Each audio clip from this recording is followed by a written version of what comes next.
إن الدين عند الله الإسلام. الحمد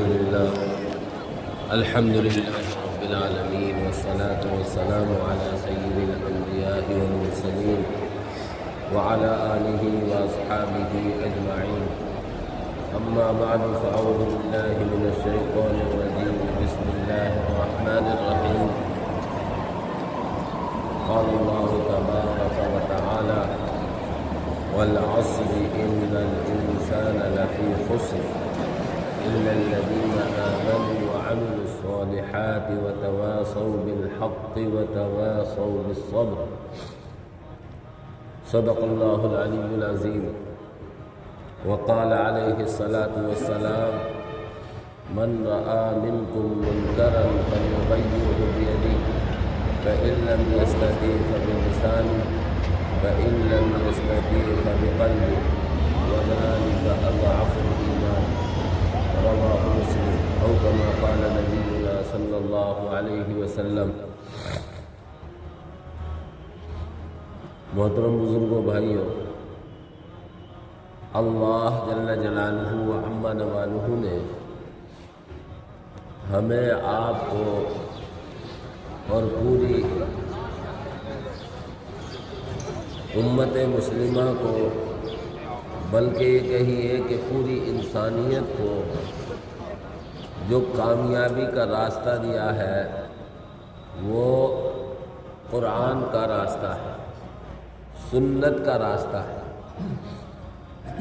اللہ رب العزت والجلال نے اپنے کلام کے ذریعے ہم سب کی صحیح رہبری اور صحیح رہنمائی فرمائی ہے، اور اللہ کے نبی حضرت محمد رسول اللہ صلی اللہ علیہ وسلم نے اپنی احادیث کے ذریعے قرآن کریم کی آیتوں کی تفسیر اور توجیح کی ہے، اور آپ علیہ السلام نے قرآن کے احکامات پر عمل کر کے عملی طور پر ہم سب کو دکھایا ہے.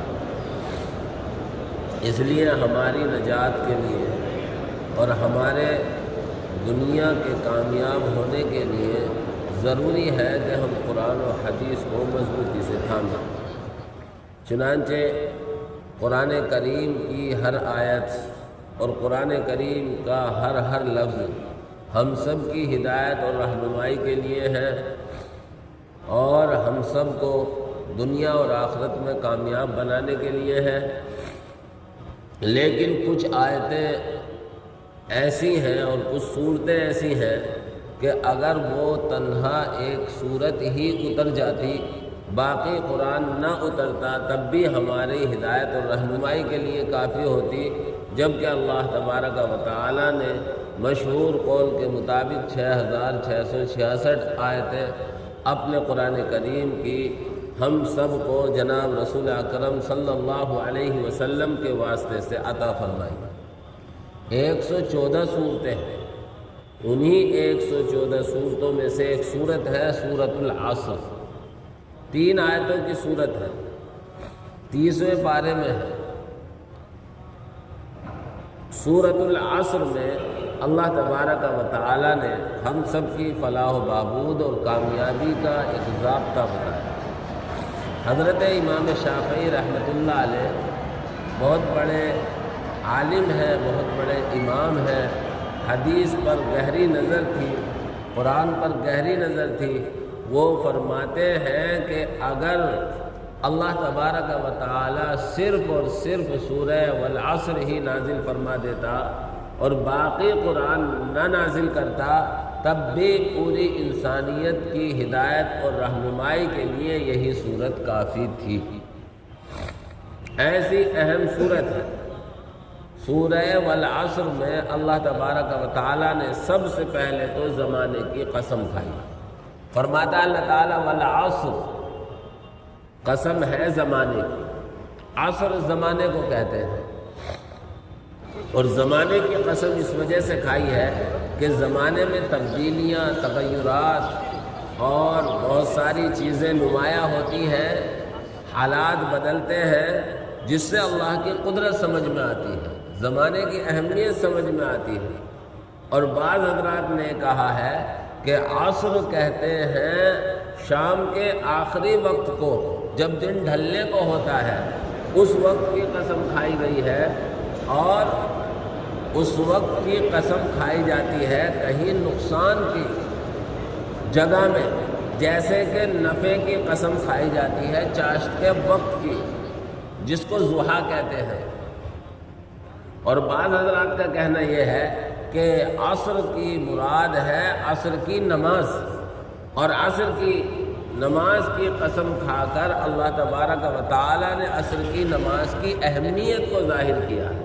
بہرحال اکثر مفسرین نے لکھا ہے کہ عصر سے زمانہ مراد ہے، اور اللہ نے اس زمانے کی قسم کھا کر ایک دعویٰ کیا، ان الانسان لفی خسر۔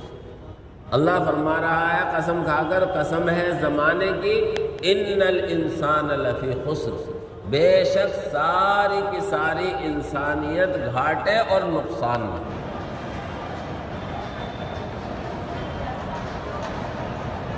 اب اندازہ لگائیں کہ خود اللہ کہہ رہا ہے کہ ساری انسانیت کے تمام افراد، ساری دنیا میں بسنے والے انسان گھاٹے اور خسارے میں۔ عربی کا ضابطہ ہے ان الانسان میں الف لام استغراق کا ہے، اور استغراق کا مطلب یہ ہوتا ہے الف لام جہاں داخل ہوتا ہے اس کے سارے افراد مراد ہوتے ہیں۔ تو ان الانسان کا ترجمہ ہوگا اردو میں کہ تمام انسان لفی خسر، خسارے اور گھاٹے میں۔ لیکن آگے اللہ نے چار کام کرنے والوں کو اس گھاٹے اور نقصان سے نکلا ہوا بتایا ہے، اس گھاٹے اور نقصان سے بچنے والا بتایا ہے۔ مجھے اور آپ کو وہ چار کام کرنے ہیں۔ فرمایا الا الذین آمنوا، پہلا کام، تمام انسان گھاٹے اور خسارے میں ہے سوائے ان لوگوں کے جو ایمان لے آئے۔ الا الذین آمنوا، سوائے ان لوگوں کے جو ایمان لے آئے۔ ایمان کیا ہے؟ اللہ رب العزت والجلال کو تنہا خالق اور مالک ماننا، اللہ کی قدرت کا یقین رکھنا، جس کی تفصیل ایمان مفصل میں بیان کی گئی ہے۔ آمنت باللہ وملائکتہ وکتبہ ورسلہ والیوم الآخر والقدر خیرہ وشرہ من اللہ تعالی والبعث بعد الموت۔ ایمان مفصل میں 7 چیزیں ذکر کی گئی ہیں۔ اللہ کو مانے، اللہ کے فرشتوں کو مانے، اللہ کی کتابوں کو مانے، پیغمبروں کو مانے، قیامت کے دن کے مانے، اللہ کی طرف سے اچھی بری تقدیر کو مانے، اور دوبارہ زندہ ہونے کو مانے۔ ان ساری چیزوں کا زبان سے اقرار کرے اور دل سے ان کو سچا جانے۔ پھر جب ایمان لائے گا اور یہ ایمان میں داخل ہو جائے گا تو ایمان کا تقاضا ہے نیک اعمال کرنا۔ چنانچہ دوسری چیز اور دوسری بات ارشاد فرمائے وَعَمِلُوا الصَّالِحَاتِ، پہلا کام تو یہ ہے کہ ایمان لے آئے، وَعَمِلُوا الصَّالِحَاتِ، اور دوسرا کام یہ ہے کہ نیک اعمال کرے۔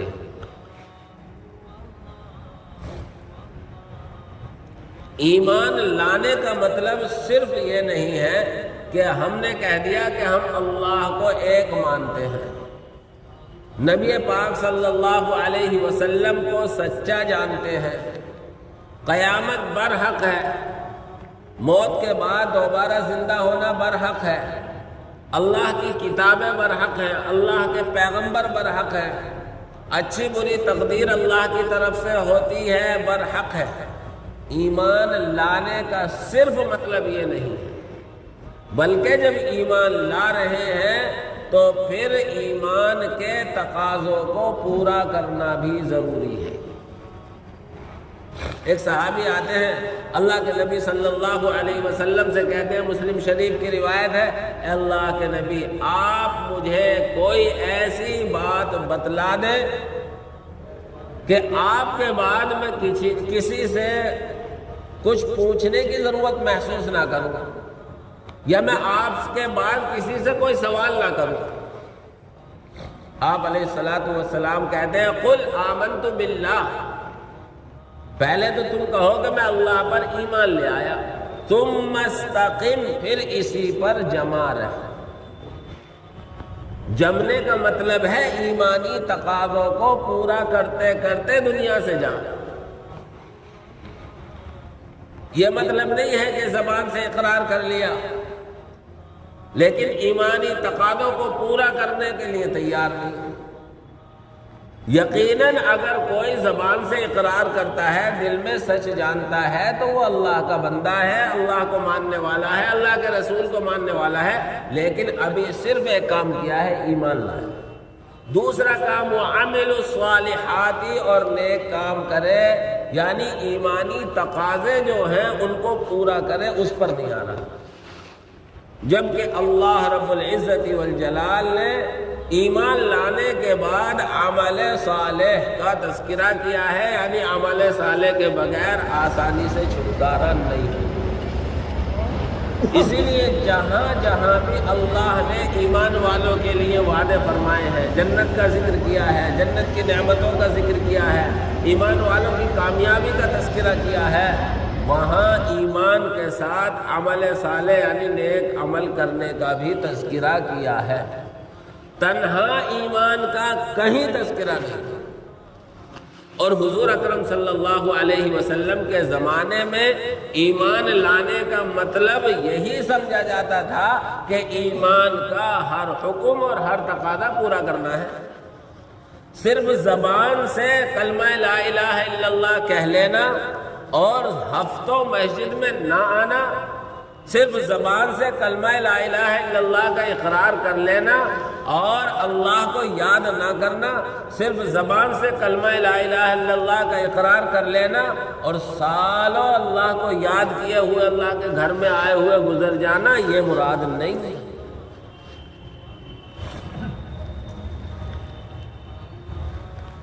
اس لیے میرے بھائیوں، اللہ رب العزت والجلال اس صورت میں کہہ رہا ہے، زمانے کی قسم، سارے کے سارے انسان گھاٹے اور خسارے میں، الا الذین آمنوا، مگر جو ایمان لے آئے، وعملوا الصالحات، اور نیک کام کر رہے۔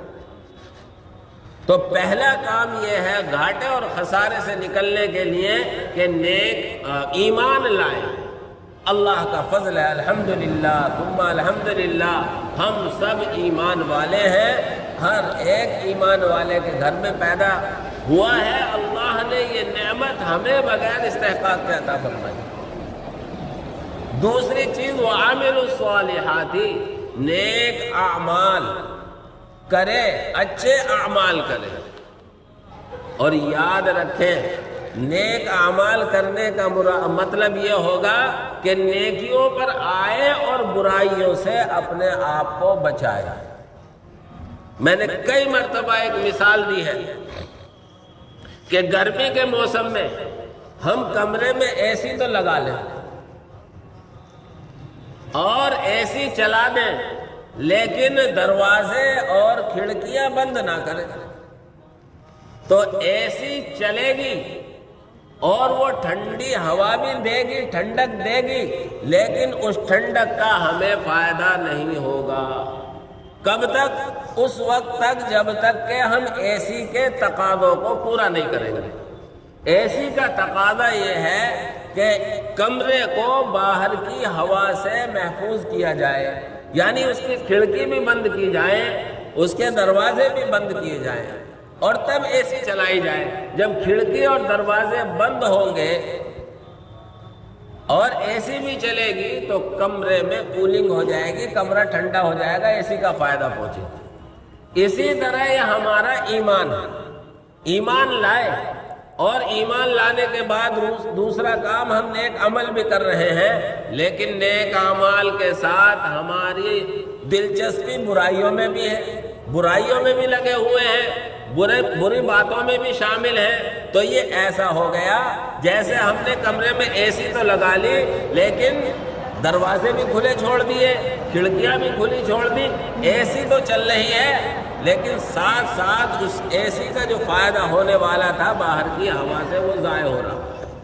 اسی طرح ہم نیک اعمال تو کر رہے ہوں، اس کے ساتھ ساتھ برائیوں میں بھی مبتلا ہوں تو ہماری نیکیوں کو ہماری برائیاں ساتھ ساتھ کھاتی چلی جائیں.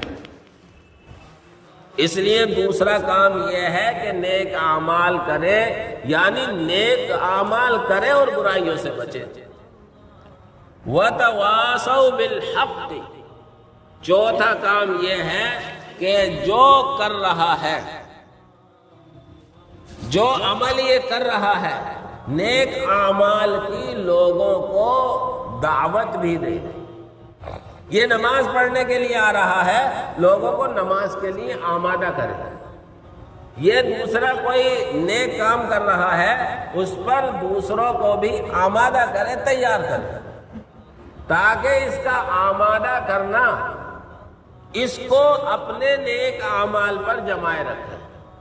جب آدمی کسی کام کو دوسرے سے کرنے کے لیے کہے گا تو اس پر خود کا جمنا آسان ہو جائے گا. اس کی مثال یہ دیتے ہیں کہ جب گیند دیوار پر مارتے ہیں تو گیند ہم نے پھینکی تو سامنے کو ہے، لیکن وہ لوٹ کر پیچھے کو آئے گی، ہمارے پاس کو آئے گی. اسی طرح ہم جب نیک عمل کی دعوت دیں گے، نیک عمل کو کرنے کو دوسروں سے کہیں گے تو ہمیں خود کو بھی اس نیک عمل پر جمنا آسان ہو جائے. وَتَوَاصَوْا بِالْحَقِّ. اور حق کی وصیت کریں، فہمائش کریں، ایک دوسرے کو کہیں. لیکن یہ ہے کڑوا جھوٹ.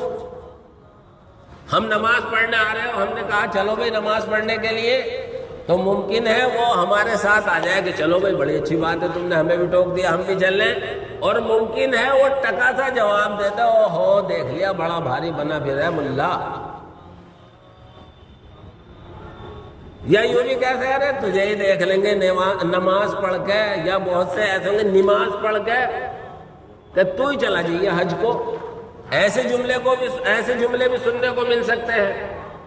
تو اس لیے چوتھا کام یہ ہے وَتَوَاصَوْا بِالصَّبْرِ. جب ہم کسی سے نیکی کی دعوت دیں گے کسی کو اور نیکی پر آمادہ کریں گے تو ہمیں سخت شست جملے سننے کو بھی ملیں گے، اور یقیناً ملیں گے، کیونکہ یہ تو نبی کی سنت ہے.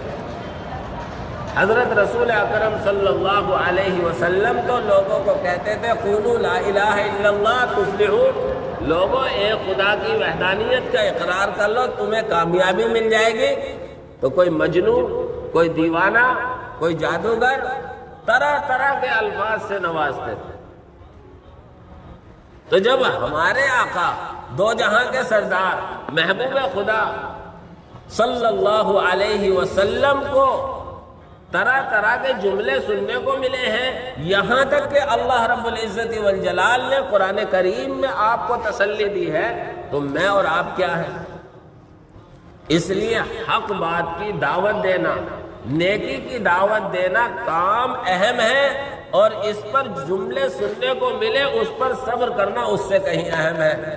اس لیے اللہ رب العزت والجلال نے فرمایا وَتَوَاصَوْا بِالْحَقِّ. تیسرا کام یہ ہے کہ حق کی دعوت دو. وَتَوَاصَوْا بِالصَّبْرِ.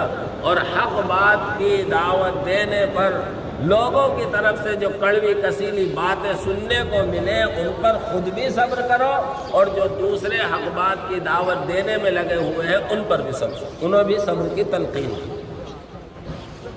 اس لیے اس آیت کا خلاصہ یہ نکلا کہ اللہ تبارک و تعالی نے پوری انسانیت کو نقصان اور گھاٹے میں کہا ہے زمانے کی قسم کھا کر. والعصر، قسم ہے زمانے کی، ان الانسان لفی خسر، بے شک تمام کے تمام انسان گھاٹے اور نقصان میں. الا الذین آمنوا، مگر جو لوگ ایمان لائے، وعملوا الصالحات، اور انہوں نے اچھے کام کیے. دو، وتواصوا بالحق، اور انہوں نے حق اور سچ بات کی، ایک دوسرے کو تلقین کی، دعوت دی. وتواصوا بالصبر، اور ایک دوسرے کو حق بات کی دعوت دینے پر جو کڑوی کسیلی سننے کو مل رہی ہے اس پر صبر کرنے کی بات کی، تو اللہ رب العزت والجلال فرماتا ہے کہ ان 4 کاموں کو کرنے والے جو ہوں گے وہ خسارے اور نقصان سے بچ جائیں گے، باقی سارے کے سارے خسارے اور نقصان میں ہیں۔ اس لیے میرے بھائیوں، اپنا مزاج ایسا بنائیں کہ اللہ نے ایمان کی دولت دی ہے تو ایمان کے تقاضوں کو بھی ہم پورا کریں، اور اللہ نے ایمان کے تقاضوں کو پورا کرنے کی توفیق دی ہے تو اس کے ساتھ ساتھ دوسرے لوگوں کو بھی ایمانی تقاضوں پر آمادہ کریں، اور ایمانی تقاضوں پر آمادہ کرنے پر جو کڑوی کسیلی سننے کو مل جائے اس پر صبر بھی کریں اور دوسروں کو بھی صبر کی تلقین کریں۔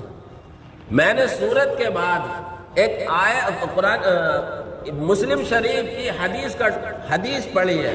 اللہ کے نبی صلی اللہ علیہ وسلم فرماتے ہیں من رآ منکم منکرا فلیغیرہ بیدی، جو تم میں سے کسی برائی کو دیکھے، منکر برائی کو کہتے ہیں، جو تم میں سے کسی برائی کو دیکھے فلیغیرہ بیدی، اب برائی کو دیکھنے کے بعد اسے برائی کو یہ دیکھنا ہے کیسی طاقت رکھتا ہے۔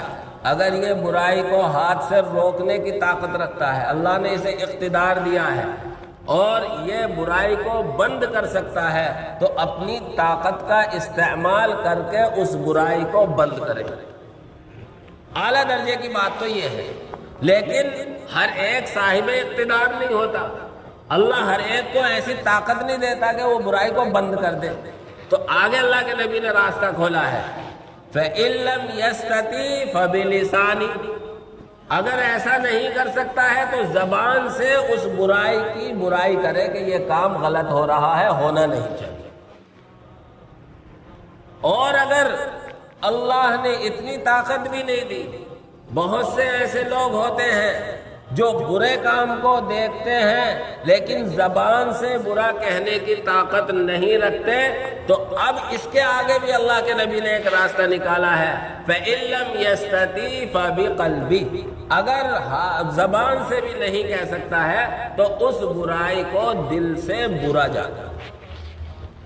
اگر برائی ہو رہی ہے سامنے اور برائی کو ہوتے ہوئے دیکھ رہا ہے اور اس کا دل بھی نہیں تل ملا رہا اور دل میں بھی یہ داعیہ پیدا نہیں ہو رہا ہے کہ یہ برا کام ہو رہا ہے، اسے رکنا چاہیے اور اسے دل سے برا جاننا چاہیے، فرماتے ہیں وَذَلِكَ أَضْعَفُ الْإِيمَانِ، اگر اس کے دل میں بھی اس کام کو دیکھ کر پریشانی نہیں ہے اور اس کا دل بے چین نہیں ہے تو پھر یہ اپنے ایمان کی خیر بنائے۔ یہ ایمان کا آخری درجہ ہے کہ دل میں کم سے کم اس برائی کو برا جائے۔ میرے بھائیوں، کچھ کام ایسے ہوتے ہیں جو کچھ مجبوریاں بھی ہوتی ہیں، لیکن مجبوریوں کے ساتھ ساتھ ہم ان کاموں کو کنٹرول میں بھی کر سکتے ہیں۔ جیسے ابھی ہمارے یہاں اجھاری میں اجھاری اور آس پاس کو لوٹنے کے لیے، میں زبان سے اس بات کو برا کہہ سکتا ہوں اس لیے ممبر سے کہہ رہا ہوں، ہماری گاڑھی کمائی کو لوٹنے کے لیے اور ہماری عورتوں کو، ہمارے بچوں کو، ہمارے نوجوانوں کو 10-15 دن تباہی کے دہانے پر لا کر کھڑا کرنے کے لیے پورا تماشا تیار ہے۔ میں اور آپ اپنی ذات سے یہ کوشش کریں کہ اس کو ہم بند نہیں کرا سکتے، ختم نہیں کرا سکتے، لیکن اپنی ذات پر تو کنٹرول کر سکتے ہیں۔ کم سے کم زبان سے نہیں تو دل سے تو برا سمجھ سکتے ہیں۔ اس لیے میرے بھائیوں، اس بات کو ہم دل سے تو کم سے کم برا سمجھیں۔ ہمارے کتنے بزرگوں کی قبروں کو روندا جائے گا، ہمارے کتنے بزرگوں کی قبروں پر پیشاب کیا جائے گا۔ کبھی ہمارے دل میں اس کی تلملاہٹ ہوئی، کبھی ہم نے اس کو سوچا؟ اللہ ہم سب کی حفاظت فرمائے اور اللہ ہم سے راضی ہو جائے، اللہ غضب سے ہم سب کے، اللہ کے غضب سے ہم سب محفوظ رہے۔ میرے بھائیوں، دل میں تو کم سے کم برا جانے۔ اللہ مجھے بھی آپ حضرات کو بھی صحیح بات سمجھنے سننے اور اس پر عمل کرنے کی توفیق عطا فرمائے، آمین وآخر دعوانا ان الحمدللہ رب العالمین۔ اللہ اللہ اللہ